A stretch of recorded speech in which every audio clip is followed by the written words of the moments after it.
we're going to talk about how to not destroy nature and habitats. My name is Lucas Shelley.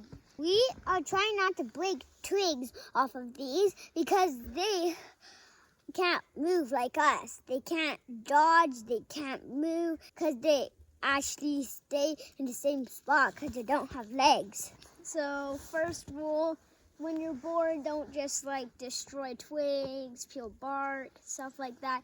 But when you actually need it, then that's an okay time. Don't break twigs off of trees. Why we need to respect nature is because there's tons of animals that live here, even some may be unknown. If we collect all the food, the animals won't have food and then they'll be super hungry. They'll starve to death. And that's because of you, even if it was a different person. That is kind of true.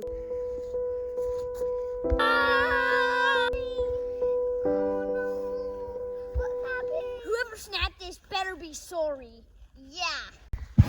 Whoever snapped that twig, animals that steal and moose eat them. Fun fact, the name moose means twig eater. That's why you shouldn't break twigs, because then the moose would probably die, because that's what they eat all winter, because that's probably the only food they could find.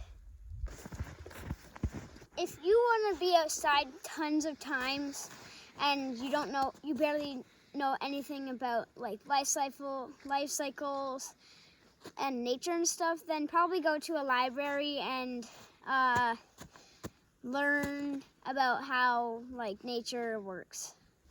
And make sure not to break stuff off of trees. Their blood will fall out and then they'll fall down. Squirrels, birds, monkeys. I don't think you'd have monkeys around here. They live in the jungle, not now. When you see someone litter, you probably should get gloves on, pick it up so the forest stays clean and every nature doesn't get ruined and animals might die. And they might live there too, so it might be the habitat. You're not allowed to fall little. No. Not on my watch.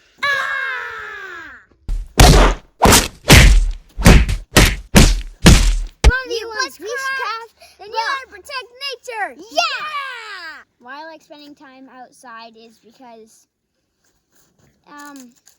it's really peaceful. My favorite part about it is what I like to do. I like to start fires, build fortresses, build snowmen and stuff. That everything is so beautiful, and I like it because look at this.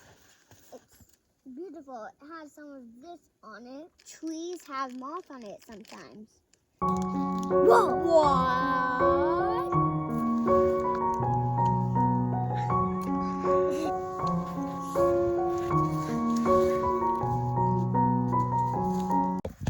If there's bark this stuff over here that's already kind of falling off, or you find stuff like this that's already fallen off, then you can use that for fires. But if it's like this and you peel it under and rip it off, that's bad because you don't want that. But if it's like this stuff, you can rip it off and it won't harm the tree that much. But if you just take it and rip it off, then nobody's gonna want to hang out with you in nature anymore because you're just gonna be ruining nature for them. So you might want to get a tube and a big bottle. And you have to make a hole in it to put the tube in and put the tube in the bottle so the zap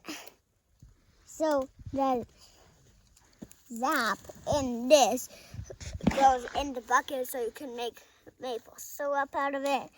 You could get these to make a good fire because in the fire it makes the fire turn big, and the fire could turn big enough to put a log in and then the log would burn.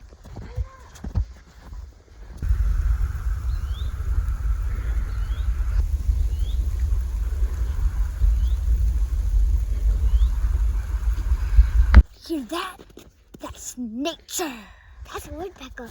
They're trying to get the food in the tree. That's nature. Look at the size of this tree. It's fatter than us. Look at this tree. It's a big tree. It's really cool because it's been around for a long time. And all the history it's seen is almost impossible to count. You see, this tree is big like that one. We don't want to hold this guy because they gotta grow up to be that big like other trees. And look at the size of those two trees. Those are big. And if you rip this guy, like that guy over there, he's not going to grow to be big. If you like Bushcraft Bros, then like and subscribe. And don't wreck nature! Because then you'll actually get subscribers. And then it'll be fun because if they subscribe, that means they'll like it. They want to watch more, and then we'll make more.